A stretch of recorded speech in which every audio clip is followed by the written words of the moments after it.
Hello hello, moi c'est Anne-Flore, bienvenue sur ma chaîne. Donc aujourd'hui je vais vous faire part de mon expérience au niveau de mon alopécie et comment j'ai réussi à avoir des résultats au niveau du pourtour de ma tête, puisque j'avais perdu mes cheveux, toute ma chevelure, toute ma devanture.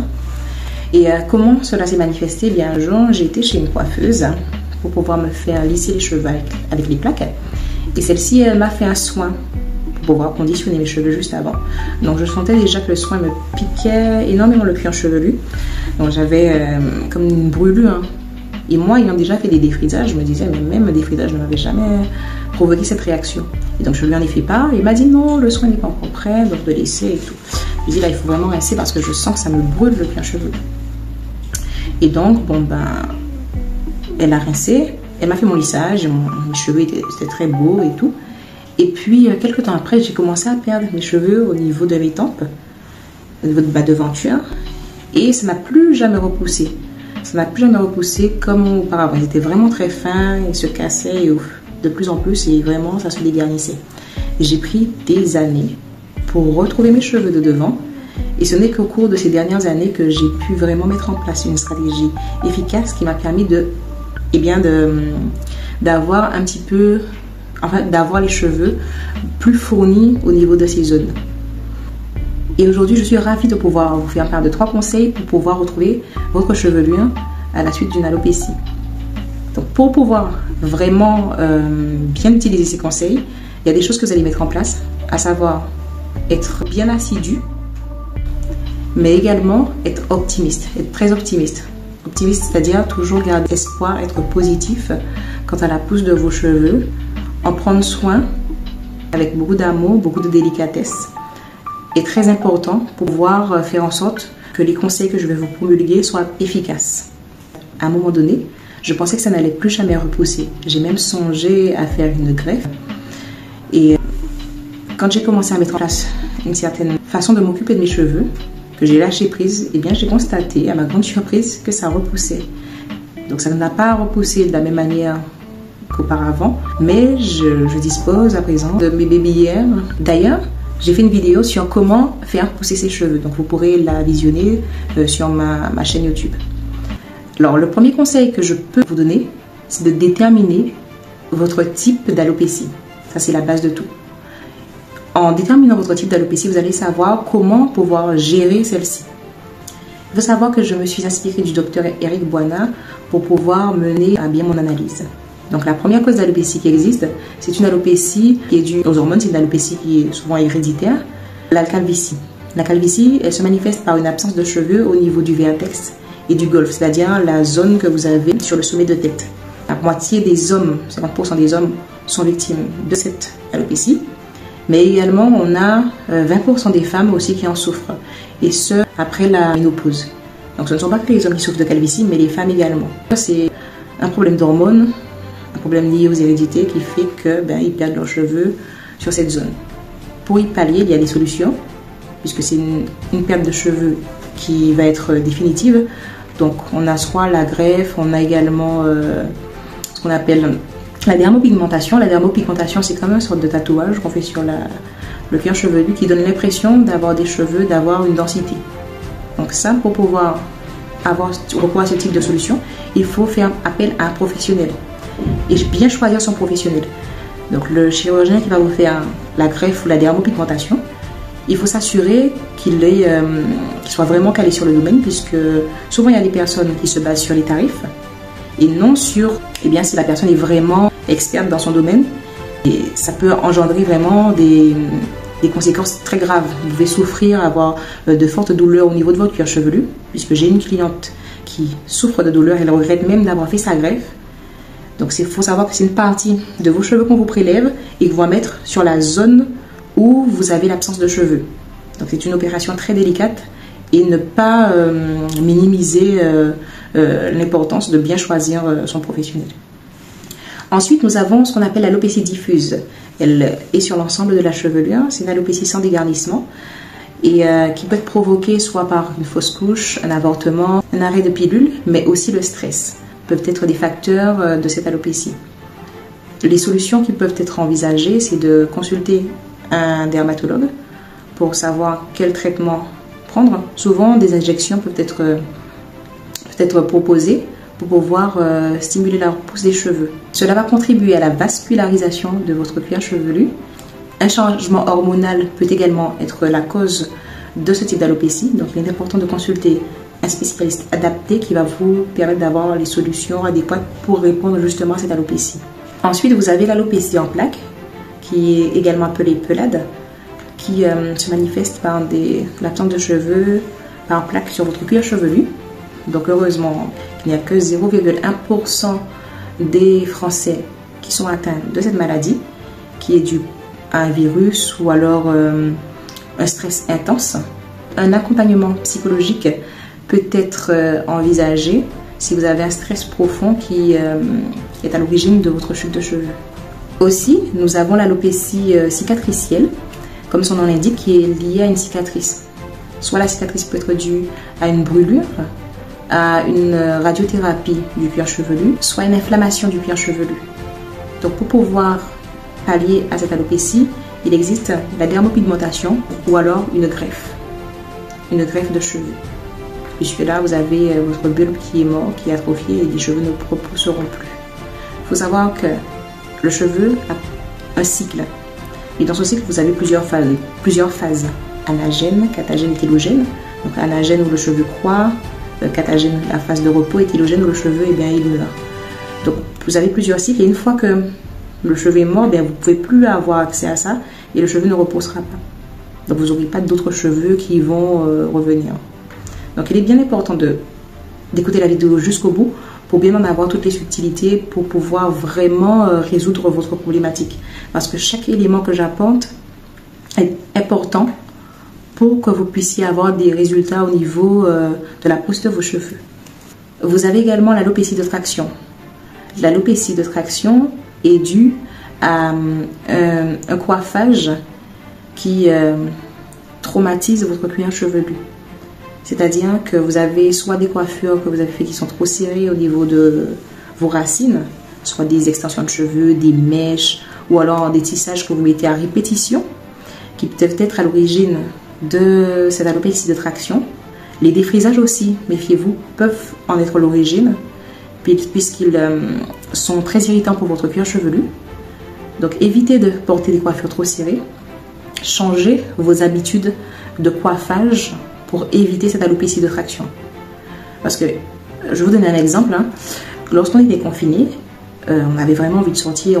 Il y a beaucoup de personnes qui ont même fait une dépression puisqu'elles étaient enfermées et qu'elles n'avaient pas la possibilité de jouir de leur liberté comme elles le voulaient. Il en va de même pour vos cheveux, ils sont sous pression. Donc quand vous mettez constamment une perruque sur votre cuir chevelu, de janvier à décembre, qu'on ne voit pas du tout vos cheveux, ils sont carrément en souffrance. Donc pour éviter de perdre vos cheveux, c'est pour ça qu'il est important de changer vos habitudes de coiffure. Si vous n'êtes pas préparé psychologiquement à voir avec vos cheveux, puisqu'il y a des personnes qui ne s'aiment pas avec leurs cheveux naturels, puisqu'elles n'ont plus l'habitude de se voir ainsi, c'est se réhabituer au fur et à mesure. C'est-à-dire que si je porte ma perruque toute l'année, je vais essayer de la porter peut-être tous les 2 mois, peut-être une fois, j'alterne dans la semaine, une fois je porte ma perruque, une fois je coiffure avec mes cheveux naturels, pour pouvoir au fur et à mesure me défaire de ça en fait. Si vous aimez aussi porter des mèches, c'est-à-dire faire des coiffures avec des extensions, des nattes ou autres, essayez d'en porter moins et surtout de les faire moins serrés. Parce que même si souvent on aime bien le résultat esthétique, c'est bien tiré ou autre, essayez de faire des coiffures plus détendues pour vous habituer à avoir vos cheveux pas tout le temps nickel en fait. Parce qu'on veut tout le temps que ce soit bien propre, bien tiré, bien plaqué avec beaucoup de gel. Essayez de vous habituer avec des coiffures qui ne sont pas trop structurées. Et là, ça va vous habituer avec votre vraie texture de cheveux. Parce que nos cheveux, ils ne sont pas tout le temps nets. Et quelquefois, ça frisote un petit peu. Comme là, par exemple, ça frisote un peu. Mais je suis habituée à me voir comme ça. Donc, je peux quelquefois plaquer ou pas. J'aime des deux façons puisque je suis habituée à me voir comme ça. Enfin, nous avons la trichotillomanie chez l'adulte. C'est le fait de s'arracher les cheveux. C'est quelque chose qui est assez nerveux. Et ça, en fait, à force de le faire, d'arracher constamment ses cheveux, bien, ça engendre une absence de bulbe. Et la seule solution qu'il y a, c'est soit de faire ce qu'on appelle la dermopigmentation ou la greffe de cheveux ou autre stimulus pour pouvoir retrouver ses cheveux. Mais pour éviter cela, il faut en être conscient. D'ailleurs, pour ça que j'en parle, être conscient qu'on s'arrache les cheveux. Et une fois qu'on a pris conscience de cela, éviter de le faire. Se forcer à ne plus le faire et puis également se faire accompagner par un bon professionnel qui va nous aider justement à répondre à une problématique intérieure. Ensuite, le deuxième conseil que je vais vous donner, c'est qu'une fois que vous avez identifié la cause de votre alopécie, c'est de mettre en place les solutions adaptées pour. D'aller voir le bon professionnel s'il le faut. Donc ça va vous engager, le fait de le faire, parce que c'est vrai que c'est embêtant. Je vais voir un dermatologue, il faut que je prenne rendez-vous, il faut que j'aille sur le lieu de rendez-vous, il faut que j'aille prendre le traitement à la pharmacie, il faut que j'applique le traitement. Tout ça, c'est fastidieux, mais ça nous engage. Ça nous engage et aussi garder la motivation de le faire. Donc ça, c'est très très très important quand vous voulez retrouver votre potentiel capillaire. Le troisième conseil que je peux vous promulguer, c'est de vous armer de patience. Armez-vous de patience, puisque vous ne savez pas à quel moment vous allez avoir les résultats. Les résultats, moi, ils m'ont surpris. C'est un jour, je me dis, oh, j'ai plus de cheveux, c'est beaucoup plus long, c'est beaucoup plus fourni au niveau de ma devanture. C'est à ce moment-là ça que j'ai vu. Et malgré ça, je suis toujours en progrès, puisque je n'ai pas encore totalement retrouvé ma chevelure comme je voudrais qu'elle soit et comme elle était à son état originel. Donc je continue. Je continue à faire mes soins, à les bichonner, à les chouchouter. Et enfin, en bonus, je vais vous offrir un quatrième conseil, à savoir la qualité des produits que vous achetez pour soigner vos cheveux et la gestuelle que vous allez adopter. Donc pourquoi la qualité est importante sur le processus de croissance de vos cheveux? Eh bien parce que dans le commerce, on retrouve beaucoup de produits avec des matières premières controversées, ce qui est vraiment dommage. Souvent on retrouve du pétrole, des paraffines, des produits qui sont très irritants et même cancérogènes pour notre cuir chevelu et qui mettent à mal notre santé et qui sont des facteurs qui sont à l'origine de l'alopécie, malheureusement. Donc il est important de bien lister tous les ingrédients qui sont à l'intérieur de vos produits et ne pas se tourner tout de suite vers les nouveaux produits à la mode pour pouvoir se coiffer, mais vraiment être vigilant sur ça. Ça, c'est très très très important pour pouvoir retrouver son potentiel capillaire. Aussi, dans le choix des produits que vous allez utiliser, vous avez le fait de sélectionner les produits qui vous vont.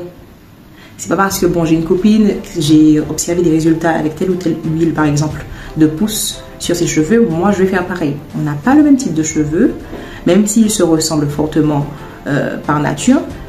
Ce qui peut aller à une personne peut ne pas aller à une autre. Par exemple, moi je suis allergique à l'huile de carapace, c'est comme ça qu'on l'appelle chez nous, ou autre part on l'appelle l'huile de ricin noir. Ça me procure des démangeaisons horribles au niveau du cuir chevelu, des plaques, autres, mon cuir chevelu est rouge, ça ne me va pas. Mais c'est une huile qui reste très bien et qui fait pousser les cheveux de pas mal de femmes. Donc, moi je sais que ça ne me va pas et c'est pas parce que ça fait pousser les cheveux d'autrui que ça fera les miens pousser. Donc il faut être conscient de ce qui nous va et de ce qui ne nous va pas. Donc pour éviter tout cela, attachez-vous plutôt à la bonne santé plutôt qu'à l'esthétisme de vos cheveux. Et je le répète, changez vos habitudes de coiffage. Puisque, comme dirait Einstein, il ne faut pas s'attendre à avoir des résultats différents en faisant constamment la même chose. Il dit même que c'est de la folie de penser qu'on aura des résultats différents en adoptant constamment le même comportement. Donc si vous mettez tout le temps des perruques et vous pensez que vos cheveux, vous les protégez parce qu'ils sont sur la perruque, non, pas du tout. Ils sont en stress, ils ne se sentent pas bien. Peut-être que pour vous, vous n'avez plus l'habitude de vous voir avec vos cheveux naturels. Je peux le concevoir, c'est une étape. Mais préparez-vous-en. Et puis, changez vos habitudes, comme je vous l'ai expliqué tout à l'heure, modulez. Aimez prendre soin de vos cheveux. Attachez-vous plus au fait d'avoir des cheveux en bonne santé plutôt que l'esthétisme de vos cheveux. Ça veut dire quoi? Ça veut dire que si vous avez une coiffure qui est bien tirée, bien lisse, bien nette, mais qui exerce de la tension sur vos cheveux, ou que vous avez utilisé des produits très fixants, avec de l'alcool par exemple, avec des matières première très asséchante pour vos cheveux et votre cuir chevelu, vous aurez un résultat bien net, bien beau. Sur le coup, vous serez bien coiffé, vous serez belle. Mais par la suite, quand vous allez défaire votre coiffure, vous risquez d'avoir les cheveux déshydratés, les pointes fourchues. Et les points de fourche, c'est quoi? C'est quand vos cheveux, eh bien, ils se dédoublent en fait. C'est comme un film, quand il se dédouble et qu'il s'ouvre, il s'ouvre, il s'ouvre, il s'ouvre, le cheveu devient beaucoup moins solide. Vous imaginez un cheveu qui se sépare en deux, déjà que le cheveu il est assez fin. Et là, à ce moment-là, bien, le cheveu qui est dédoublé, il s'arrache beaucoup plus facilement. Donc d'ailleurs, il faut même couper les pointes pour éviter en fait que ça ne monte davantage et que ça n'abîme l'ensemble de la chevelure jusqu'à la racine. Faites régulièrement vos soins, attachez-vous à la santé de vos cheveux plutôt qu'à l'esthétisme de ceux-ci. Veillez à utiliser des produits de bonne qualité pour pouvoir avoir des résultats optimaux. En attendant, je vous dis à très bientôt. N'hésitez pas à liker, à me laisser des commentaires, à vous abonner et à activer la cloche de notification pour ne rien rater. Ciao, ciao!